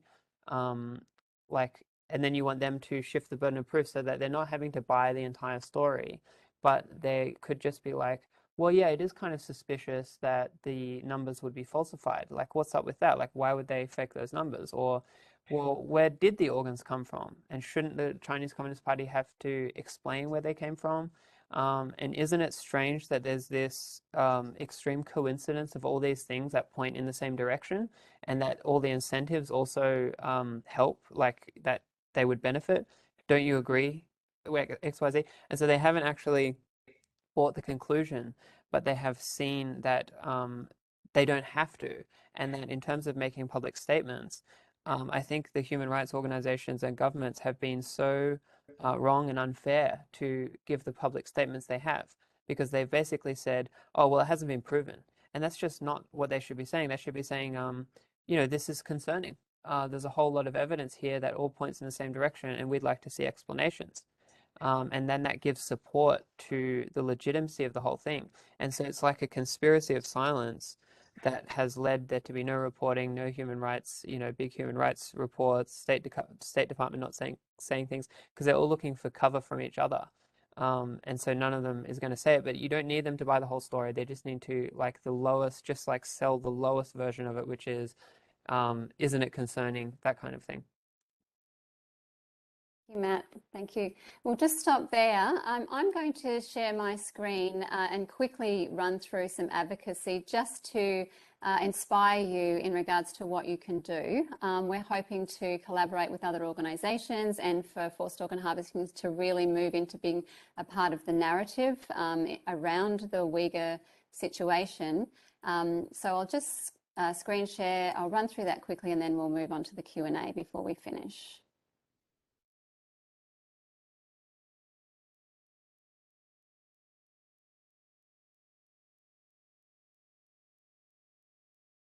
Okay, so hopefully you can see my screen there. So what needs to be done? There are a number of areas and it's too much to cover in great detail now. So what I'll do is we'll send you this and, we'll send you lots of links in regards to each one of these as well. And that way you can navigate the information we send and sort of find what particularly interests you or your organisation. So legislation, of course, criminalising organ trafficking and transplant tourism. The universities and hospitals are a key area. Policies urgently needed so that collaborations don't take place in regards to organ transplant medicine research and training. We've got a new campaign starting in April around this, and a broad international outreach. So I'll be in touch with you all because it would be very important to have your support in regards to that. Chinese transplant surgeons should not be allowed to participate in international transplant conferences. They should also not be allowed to partake on decision-making groups. So at the moment, they are on decision-making groups of leading bodies, such as the Declaration of Istanbul Custodian Group, the Transplantation Society, and the WHO. So resolutions should be passed by governments. There have been some in the past. There needs to be more, and David Mattis has excellent advice on what those resolutions should be and moving forward from the past resolution that they made, for example, in Europe, pointing out the things to them that they haven't done from their resolutions that they made in the past. Chinese perpetrators should be sanctioned. So there are a few case studies where I know Matthew Robertson and David Mattis have done quite a bit of work in regards to writing up case studies of certain individuals. And we do need support with that. So if that's an area that you're interested in, it's difficult because our experts have limited time, but we are in the process of putting in some submissions in regards to this in the United States. And then, of course, public awareness campaigns. For you as an organisation or an individual, you can mention in the joint letters when writing to the government and others. So, for example, there was a letter to Lululemon, I think it is, in Canada in regards to the Olympics. It wasn't about organ harvesting, but in that letter, there was a paragraph or even just, I think there was 2 lines that were dedicated to organ harvesting, so that no matter what the outreach is, it's always mentioned. The UN Special Rapporteur's assessment of the evidence being credible is mentioned, so that it starts to be something that people are hearing about all the time, particularly when you're writing to government. We also have a group of Uyghurs in Australia and the US and Canada who are, writing their family separation stories, and, their family may be incarcerated or they're separated and can't get a visa to come and be together. And I know that a lot of other organisations are doing that. This is just a small project of ours because it is more of a focus of other organisations. But in those stories, it can be mentioned that I'm fearful of the fact that organ harvesting is happening in China and that my relatives are not safe. So there's many different ways that it can be mentioned. You can join in on advocacy campaigns. So, for example, the one in April, May I just mentioned, but also social media, which I'll mention in a minute. Support the legislation initiatives, urge stakeholders to act. and include, we do have flyers and poster boards as well, and things that can be used. So just running through some legislation without much detail at all. And I know that I think Kay popped up in the chat before this statement by the CMA. So there was a group initiative where the Canadian Medical Association was approached, and now they're supporting the bill in Canada. We'll send information about this bill in case you'd like to support. In the US, the bill is still progressing. I think you call it an act there. And there's currently 34 co-sponsors in the House and 11 co-sponsors in the Senate. So we need more support. You can have a look we'll send you the links and see if those that you are in touch with are already supporting, or if you know other members, then you can help bring attention to this. In the United Kingdom, there's also, this isn't a UK group here today, so I won't stay on that one. There's a Not From China pledge campaign, and a number of you are already supporting that. We're starting to merge that with other campaigns. So for example, you can see here that we have NGO representatives who are sharing this on social media. We also have members of the Uyghur community who have family missing or in a concentration camp, and they're using that opportunity to, I guess, promote the campaign at the same time as bring awareness to their personal situation. So there's lots of ways that the Not From China pledge can be used. We make social media posts that you can use. You can put your own logo on them. We have a link, and I'll make sure everyone has it. There's a huge sort of variety. So we have witness statements, we have statements from government officials, statements from NGOs. If you haven't made a statement yourself, your NGO, you can make one. We'll make a social media post for you. There's lines of evidence. There's the telephone investigations. And the telephone investigations from 2019, which we'll give you as well, are really relevant to the Uyghurs, because obviously that is after the time of the mass incarceration. So, and then on our website, just finally, I will send you these links. We have resources that can be used for government in a range of different languages. There's a flyer that can be used whenever you have any sort of activities on the street, or at a some sort of in-person event where you can print flyers. There's information about the telephone calls, all of them in this document here that you can see on the screen. So there's excerpts, and that's a very powerful evidence for you. We also have some of these in Uyghur so that you can read them if your language of English isn't strong. And then, as I mentioned, finally, there's also the work of Ethan Gutman and the 9-point memo, which is going to be, well, it has been translated, and thanks to some people on the call today who have helped with that. So whilst that was a really quick run through, I'll send it all to you, and please be in touch. We would also like to have an advocacy meeting with the Uyghur organisation so that we can all get together and just talk about what can be done and what we can do and what you can join in on, and how we can support you in your advocacy as well. So to finish up, I'll ask Wendy if she can keep an eye on the chat as well to see if any more questions pop up. We're just going to spend the last 15 minutes on Q&A questions. I think if you have any questions about anything you've heard today, just pop it in the Q&A now, and I'll just move to the questions that we have from when you registered. So, first question, and is halal organs, and we specifically left this here, and it may take us all of this time, but the halal organs is something that people are wondering, what is the hard evidence for this? Is it only in the past, or is it also recent? What are the dates of this evidence? If there's not clear evidence, then should we avoid using this term at the moment? Who would like to give a response to that? Love to. This is a hard one. I like this question because I don't even know the answer to that, whether one should use it or not. From the Chinese side, we clearly see an attempt to lure people in. Okay, there's a video from hospital. His name escapes me right now. Maybe Matt or David would remember it. A traditional medicine hospital, which also does transplants. And there's a very long video where the woman takes you all around the hospital and how wonderful and what a nice place it is.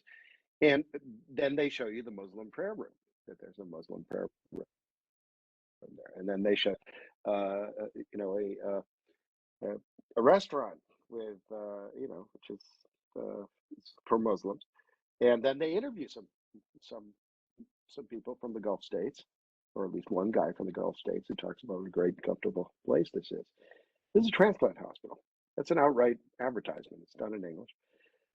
In the video that was done of Tianjin Central Hospital, I mean, you can clearly hear Gulf state people. This is the Korean filmmaker. You can clearly hear these people are from the Gulf states. There's no question that they have been going after that market from the Chinese side. What I have not seen, and this is where I really want to reach out to everybody who's here, is what we haven't seen is an advertisement in Arabic, in the Arabic language, saying there are halal organs. This is the holy grail. Sorry to wrong term, but this is the brass ring. Okay, this is what we want. Okay, because then we can use that phrase.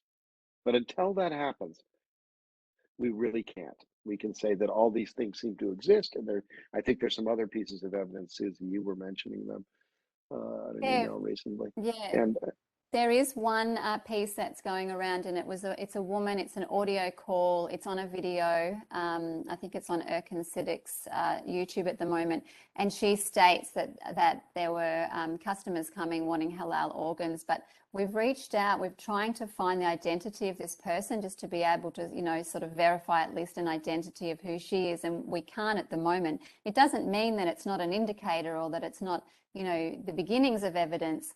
But it's not at this stage conclusive. There is one point that is that there is evidence that with the Buddhist Qigong Falun Gong practitioners, that the fact that they practice Qigong, so there was a video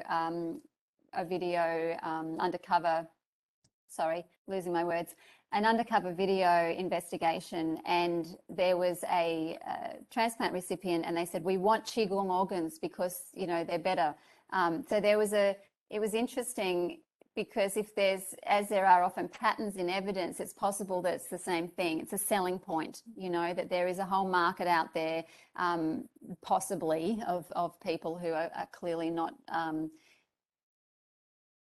ethical and sort of righteous in their beliefs, sadly, who are wanting halal organs.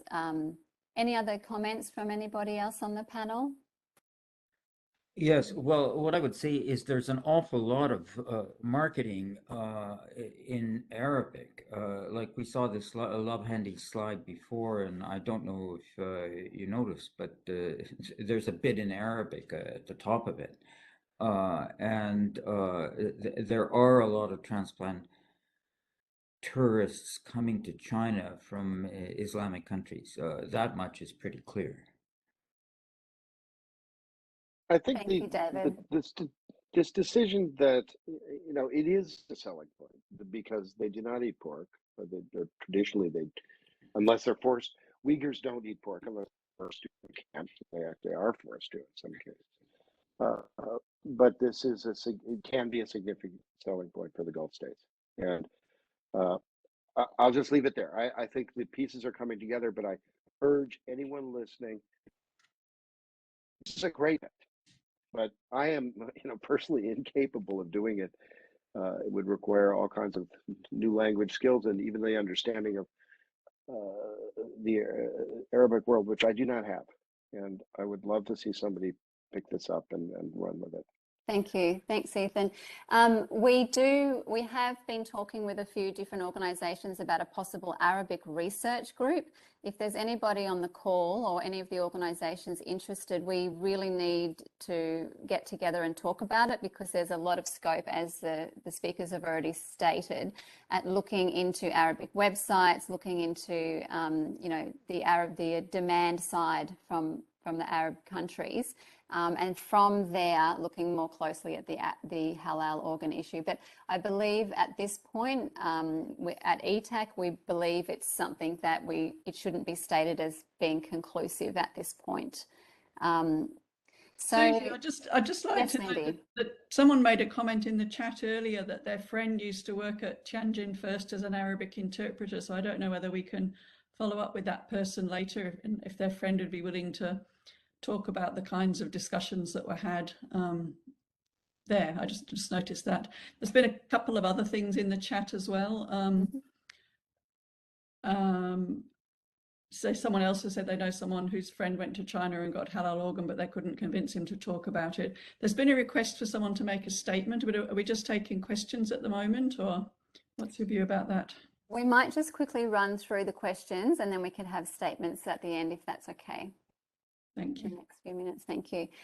Some of the questions that came through have already been addressed. So what official reports can we cite or hyperlink when we write op-eds and submissions to Parliament? What are the top 4? I'll definitely send that through for you, for everybody in the resource kit that we will send through afterwards.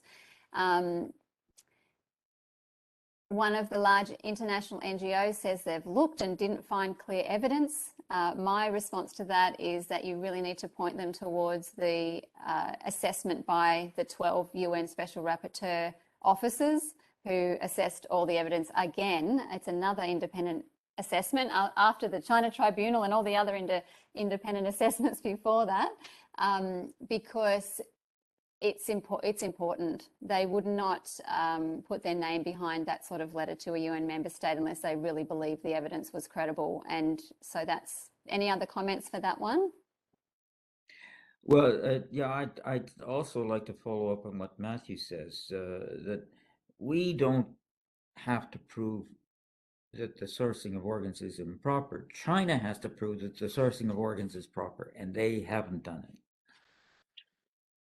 So David, can you also perhaps make a comment there on the lack of transparency, because I don't think it's been mentioned today, and it is one that we come across when we talk with governments. If we can't get them across the line with the evidence, then if there are members of government who do believe that the evidence is strong enough, but they're trying to convince other members of government who don't believe, the key that they use is the lack of transparency, and they say until there's transparency, we can't interact, we can't, etc. Why is there what does this mean, lack of transparency? Or perhaps Wendy?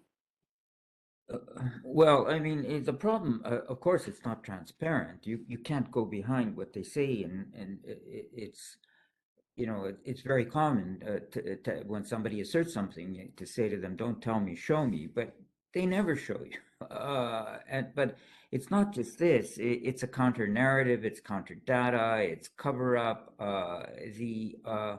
Like 20 organs from one person. I mean, that's obviously not happening, and yet you can find lots of examples of stuff like that, that they make an active effort to obfuscate.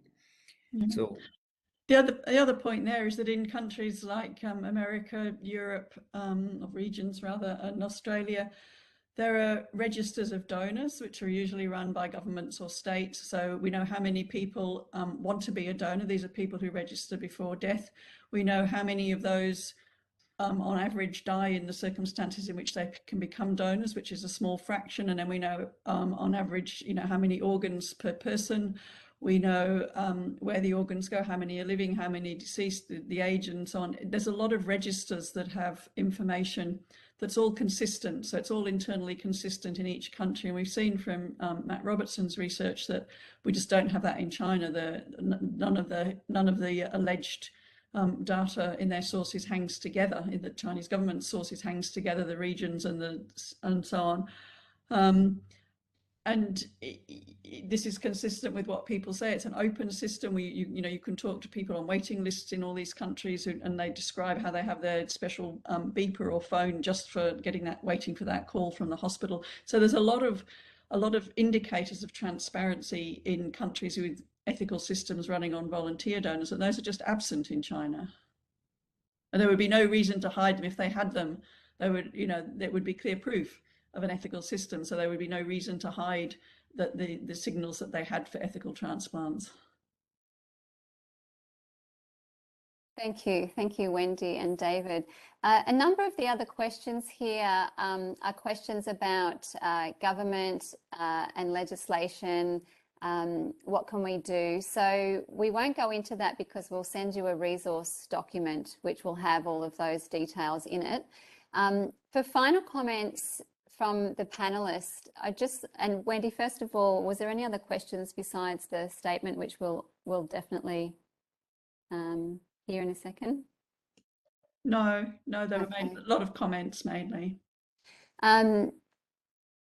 For this group, there's one here. How do I communicate how the Uyghur community intersects with this topic? And I think, when we've had a number of different discussion groups with different people from the Uyghur community and others from East Turkestan, there's that feeling of, well, there isn't enough evidence about our group.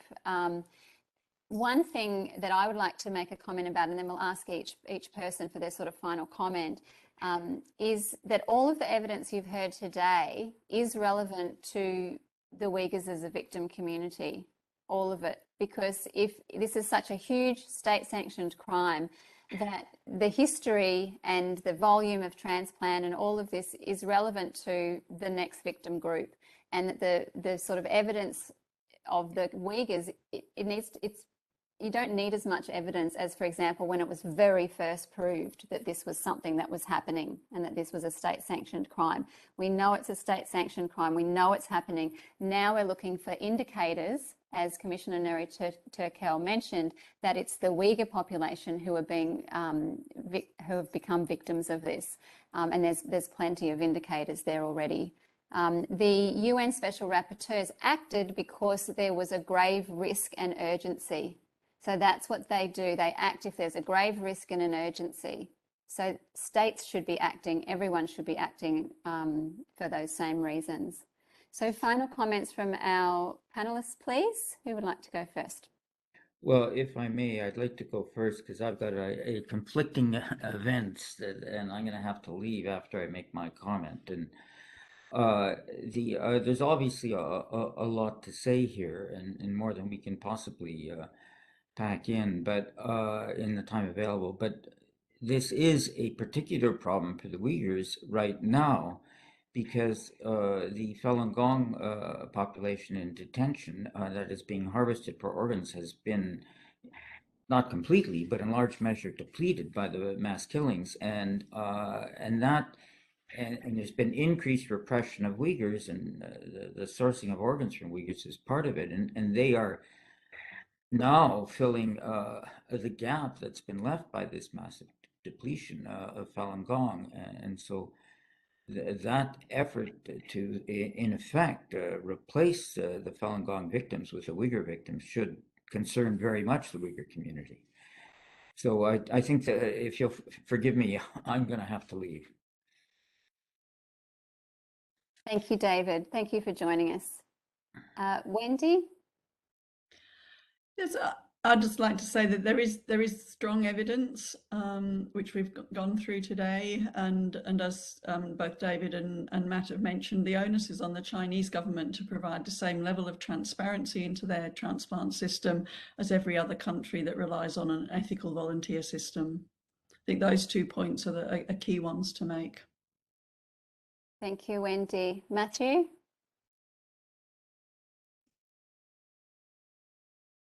Sorry, I had to find the app. I'd no more apart from what's been said. I think when the key would be in discussions with people, talking about, ask them, I mean, who should have the burden of proof? And then aren't there things that could be done or said publicly before you think it's completely proven, such as just asking questions about all the coincidence of evidence and why that's highly concerning, and why Uyghurs are highly vulnerable, etc. That would be a great start. Thank you, Matt. And Ethan? I would just say I hate to throw something else on the plate. The Uyghurs have done such a wonderful job of putting this issue before the whole world, really. There is resistance to the evidence, which does not just come from an aversion to human tragedy or whatever. There are fields in the West who are tangentially complicit. Transplant surgery and medical export equipment. China journalism, we already mentioned that, especially that which relies on friendly access to the CCP. And the Belt and Road initiatives. Belt and Road initiative states, such as Pakistan. We've all seen how Pakistan has denied the entire Uyghur incarceration. And finally, of course, we all watched, the whole world watched, as the World Health Organization lied and made excuses for China's cover-up during the COVID pandemic because of what appears to have been a short-term political calculus. This is what you're up against, but there will be another group after you, as I think Susie mentioned, and you know, this is the time to bring this forward. In spite, don't worry about the bullies. Just go forward with it. The evidence is there, and so I'll leave it there. Thanks.